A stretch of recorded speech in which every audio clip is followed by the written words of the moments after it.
It's especially exciting to see Bella and Sophie. Wonderful seeing you two here today. I hope Grandma and Grandpa are giving you a lot of sugar and candy throughout the days. But it's wonderful to be here. And congratulations, Amy, on taking over the chair, and Todd as well as vice chair.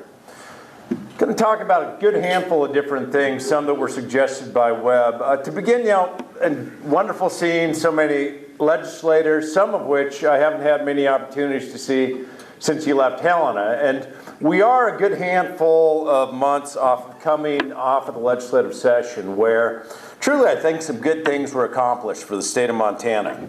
Things that will bolster our economy, that'll improve job and wage growth, that'll strengthen public education, and ensure that there's a government that's cutting its waste, living within its means, and responsibly managing its budget. And I'll talk a little bit about the legislature, but before I get there, I want to take a quick step back, or maybe a step to the present, and look at kind of where we are right now, what's happening in our state, because it is a pretty exciting time in Montana. Unemployment rate's about 4.1%. That's a full percentage point below the national average. There are more Montanans working today than ever before in our state's history.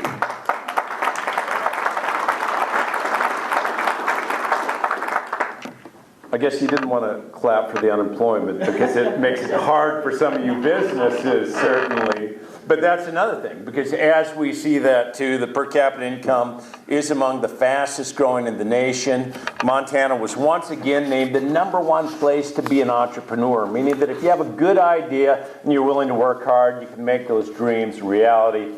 Montana, the Tax Foundation ranked Montana as the 6th best business tax climate in the nation. Well, our economy and our wages are growing in state government.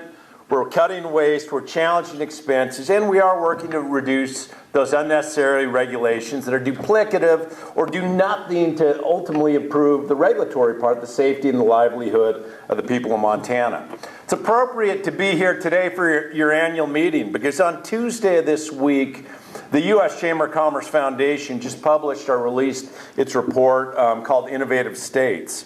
And it ranked Montana 6th in the nation for innovation and entrepreneurship, 10th in the nation for its business climate. Further, the U.S. Chamber Foundation ranked Montana 4th in the country for new startup rates, 5th for small business lending, 6th for business tax climate. Finally, it ranked Montana 7th in the nation for both per capita income growth and high-tech job growth. That report specifically cited the Main Street Montana project, which many of you in this room have been working with us and the business leaders on, and that we are taking commendable strides to ensure aspiring entrepreneurs have sufficient capital to launch and grow their businesses. We're further enhancing Montana's business-friendly culture, broadening the state's prospects to diversify its economy while sparking new innovation needed to support emerging industries. Through strong fiscal management, we have been named the most fiscally prudent state in the country. I just sort of use that to set the table because let's just imagine for a minute we're in New Jersey and New Jersey is having the New Jersey Chamber of Commerce annual meeting. You would hear that you've had 8 credit downgradings in the last 5 years and you have record state debt. Or let's say that we're at the Kansas Chamber of Commerce. Kansas literally had to end their school year early last year, shutting the schools down because of insufficient funding as a result of insufficient state revenues. They tried their great experiment. If you're in Wisconsin or Louisiana, you're in a position where they have gutted higher education because ultimately they couldn't even pay for it. Well, in Montana, we're ranked #1 in the nation for by the Center in Budget and Policy Priorities for keeping education affordable. Thanks to work with higher education, my office, and the legislature, freezing college tuition again. So while those other states are facing credit downgrades, court orders to fix their finances, and are slashing education, here's what's happening in Montana. recently closed the books on the fiscal year. Not only did revenues exceed expectations thanks to strong job and wage growth, but state spending came in about $32 million under budget, because we are seeking out those ways to do more with less and cut government waste, challenge expenses. At the same time as we have that happening, Moody's, the credit rating agency, just ranked Montana, our state, your state, as top 5 for management of state-issued debt. So strong business and employment growth, wages increasing, and a government that is operating effectively. With so much going on in Montana, I mean, it would be easy to kick up our feet, congratulate ourselves on a job well done. But that's not how this organization, as you undertake a long-term strategic vision and plan, should do it. And that's not how we do it either, and I don't think that's generally how Montanans do it here in the Big Sky country. When things are going well, we ultimately say, what can we be doing to make our state do that much better? It's largely with that mindset that I entered into the 2015 legislative session, committed to trying to get beyond the partisan gridlock that's become the norm in politics these days in Washington, D.C., and unfortunately in so many states, and instead tackling some of the most important issues facing our state. It's funny, Amy, as you played the I'm Just a Bill, and I thought about that, and because that was part of my childhood, seeing that now. Like, what would I'm Just a Bill be in Washington, D.C. now? You know, I show up, the government shuts down, we do 35 highway bills that are supposed to be 6-year bills in the last 4 years. There are certainly some challenges in D.C. that we don't want, from my perspective, in the state of Montana. But we did enter that with saying, let's figure out those ways to get some things done. And I'm pleased to report that by and large, we were able to accomplish many of those goals. Top priority for the legislative session, and the one obligation that the legislature and I as the executive share, is to pass a budget. That's our constitutional mandate, and it can't be a budget that's spending more than we bring in. I wanted to do more than simply pass a budget, though. I wanted a budget that would continue the strong record of fiscal management that I think that Montanans expect, and also a budget that could make sure that we're ready for whatever the next years bring. Amy had also mentioned in her introduction that at times I think that chambers and others look to what happens over the next 2 years, or what happens over the next 4 years. I think we all have obligations to also be trying to look a little bit longer as well. So the budget that I proposed and hope to ultimately pass would leave a responsible rainy day fund that ensure our state's prepared to more or less face any unexpected challenges that might come our way, that it would fulfill that constitutional mandate of not spending more than we take in, and would make strategic investments that will benefit Montanans for generations well beyond the tenure of any governor or state legislature. And despite, candidly, the efforts of some who wanted to use the budget more to score political points at the expense of folks in Montana, I believe that largely that I did sign a bill into law, that budget into law, that will continue to support strong economic growth throughout our state. It does live within our means, all the while building on successful efforts to improve school funding and make some strategic investments. And I think that the successes of the legislative session did go far beyond just the budget. We did build on an already vibrant economy by investing in our workforce and our Main Street businesses, for making it easier for healthcare providers and engineers to provide professional services in Montana, to passing the Tax Fairness Act, providing tax incentives for installation of pollution control equipment, to ensuring that state agencies consider the impact on small businesses before adopting rules. I think Montana is even better positioned after the legislature for further economic growth.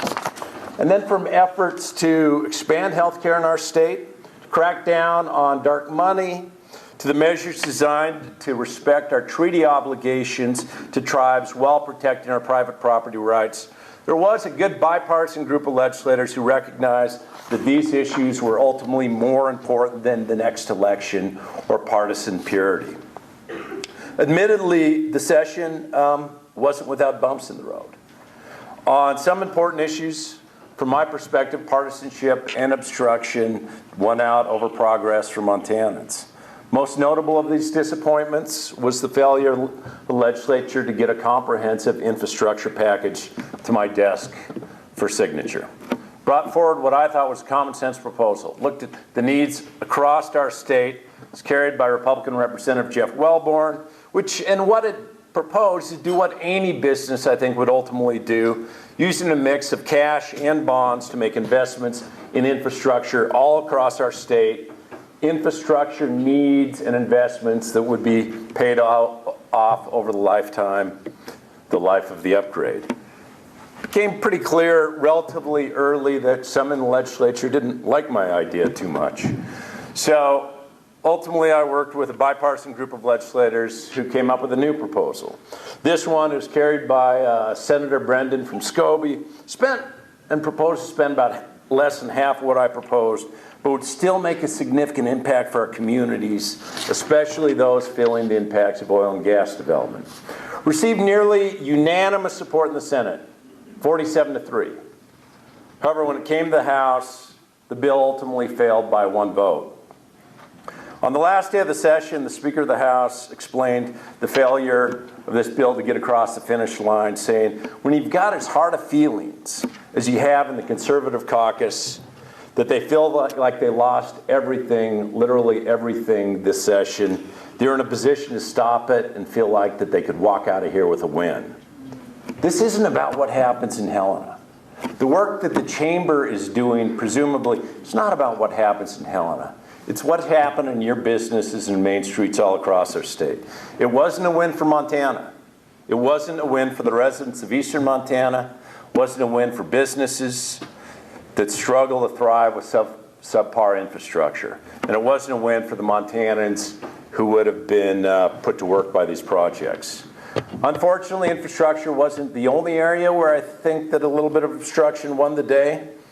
Early childhood education, something that 44 other states have recognized the value of. In many state chambers, as you know, Webb, because I talked about that at others, the majority of state chambers have actually come out and said this can make a big difference. The remaining in the legislature that weren't even really receptive to having that conversation. Notwithstanding the fact that we know that 90% of a child's brain is developed by the time they enter kindergarten. Notwithstanding the fact we know if you're not kindergarten ready, you're half as likely to be reading at third grade level. If you're not reading at grade level by third grade, 4 times more likely to drop out of high school. Notwithstanding the fact that we know this isn't just an investment in that individual child, it's actually an investment in the economic development for our state. I could take you to Montana State Prison, 85% of the inmates in there didn't graduate from high school. We went up the road here to the women's prison, it's about 80%. We know that we can do much, much better. On that issue, I didn't really hear that much arguments against making those investments. Maybe as we looked at it's led in so many states by Republicans that maybe in part it was because this was a significant priority of mine. From my perspective, my kids are long gone past pre-K. And where that impacts is communities like Hardin, who said that, they've been trying to scrap together money. They said, we'll do this no matter what. We know what a significant difference it makes. Communities like Bozeman that know that it can make a big, big difference for all the kids. Certainly not going to give up on this effort, and we'll continue to find a way to ensure that Montana does make those investments in our earliest learners. Despite the setbacks, though, I think that this was a legislative session that will benefit our state for years to come. It's a session that will ensure that Montana continues on its record of fiscal responsible management, ensure that our kids continue to get a quality public education system. We had record investments in K-12. At the same time, we have record high school graduation rates. And we're also trying to make sure that they're prepared for the workforce in other areas. It's this community that really pushed and helped out with career tech education, saying we need to be putting more dollars into there. There's also a session that will ensure that businesses continue to have a state where they thrive no matter what their industry is. And with that session clearly in the rearview mirror, we are continuing to work collaboratively to build on our state's economic strength. Through innovative partnerships between businesses, educators, workforce development professionals, we're ensuring that our state will continue to have the workforce to fill many of the most in-demand careers in healthcare, welding, high tech. See, Dean Susan Wolf from Great Falls College, one of the many partners where we're working to make sure that it's not all about degrees. Sometimes it's just about the credentials that students need. We're making the most substantial investments in our state's history, and that was partnering with the legislature to support innovative research and development that will create jobs and help define what our state looks like. We have not been a state that has taken state dollars in the past, invested in research in our university system. Had the opportunity to do $15 million this time, and as those grants have gone out, it really is about what sort of things can be done by even next legislative session. Each one of those grants, as they're doing the research, also had to partner with private creators. And I think through the Montana Main Street Project, we're working with business leaders across the state to ensure that Big Sky Country continues to be open for business and government is doing its part. Just last week on the Main Street side, we conducted the first of 3 peer-to-peer summits focused on, I think, what is one of the most critical issues facing our state, and it's going to be the need for workers with the knowledge, skills, and experience to fill the jobs that are not only both most in demand today, but will also be most in demand tomorrow. Especially critical when you just look at the sheer numbers of what Montana faces. Over the next decade, our economy is expected to add at least 6,400 new jobs per year. However, only 4,100 people are expected to enter the workforce. So with a graying population, with looking at folks ages 16 to 24, we know that each and every year that we could come up about 2,000 workers short. That means we really do need to be taking those steps to increase labor force participation, to fill this gap, and ensure that workers have the skills to do their jobs as efficiently and as effectively as possible. Now, this challenge is not unique to Montana by any measure. Over the next decade, the competition for workers and ensuring that workers will have the skills that they need is expected to be intense. And I am confident that Montana, working with both private sector, government, and our educational system, is certainly up to the challenge. While we ready Montana for a successful economic future, we must also ensure that we remain true to what makes Montana home and what we love about it. Last year, the federal government put out draft Clean Power Plan rules, the 111D rules.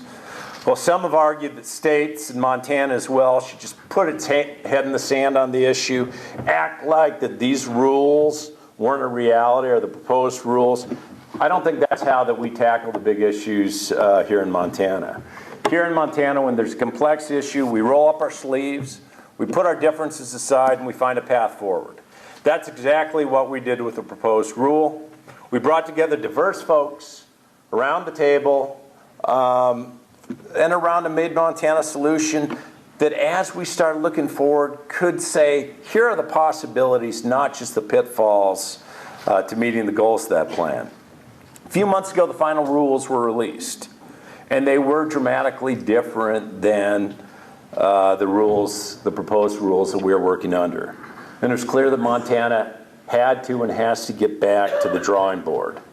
I was clear that I was frustrated that the work that had been done already in communities and industries all across our state, and the relationships that had been forged to work around a table together to address this issue would have to be largely reconstructed and reconstructed from scratch.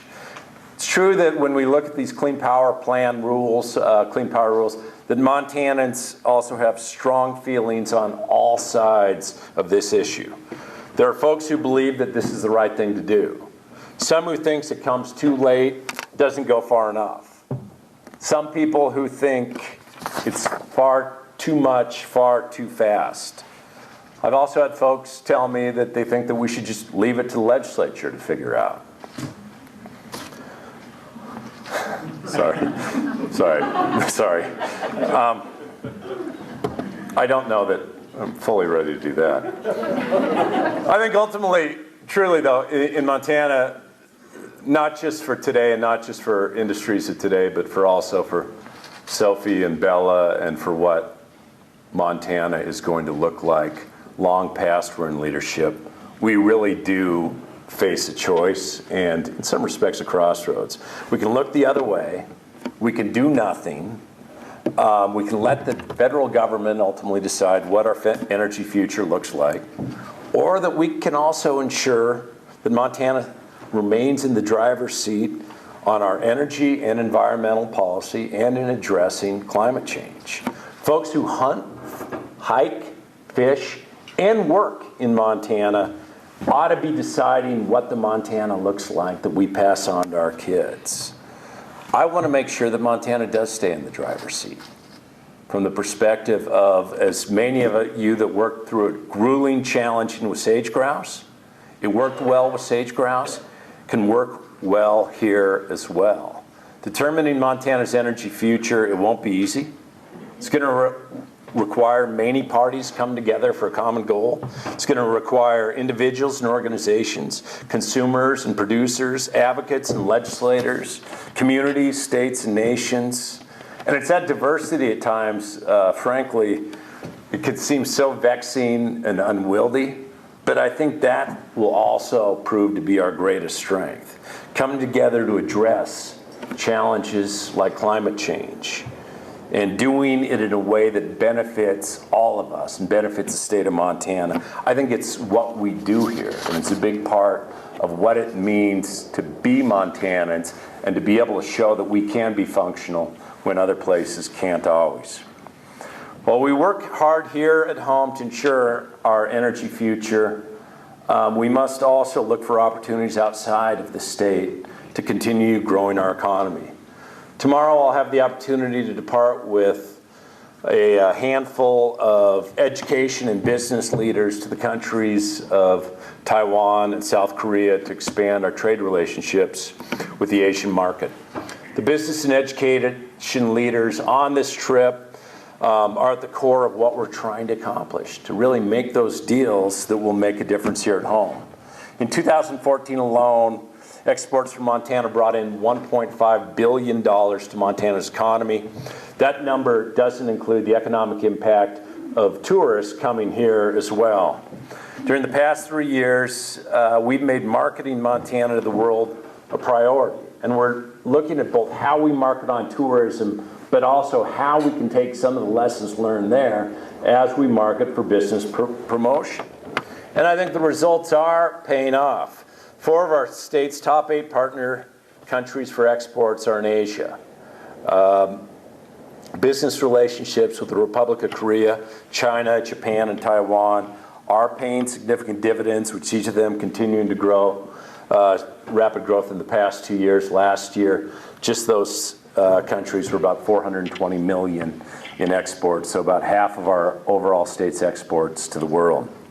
We also have a long history of business relationships and diplomatic ties with Asian countries, from Senator Mike Mansfield, our Ambassador Mike Mansfield and his work in Japan, to Ambassador Max Baucus and his work today in China, the dozens of made in Montana businesses that are bringing quality products as a result of some of those relationships from Big Sky Country all across the globe.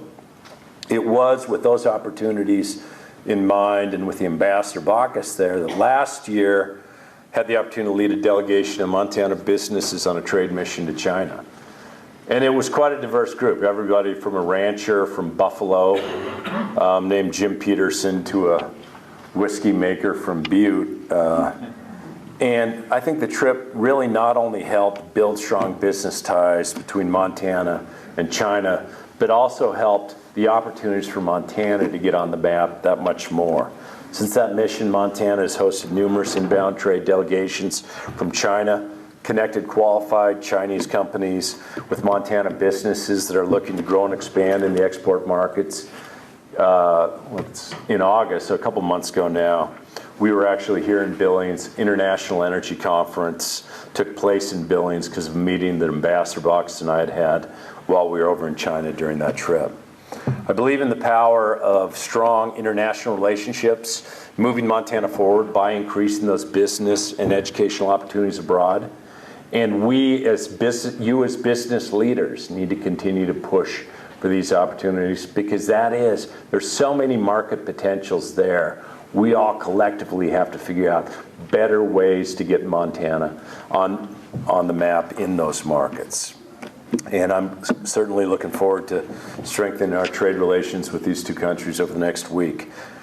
Closing, I think there's a lot to be excited about in Montana right now, from a government that's living within its means, businesses that are innovative, leading the nation, the ability to, when we stack ourselves up against so many other places, to recognize that the right things are happening in the right ways, workforce to compete on a global market.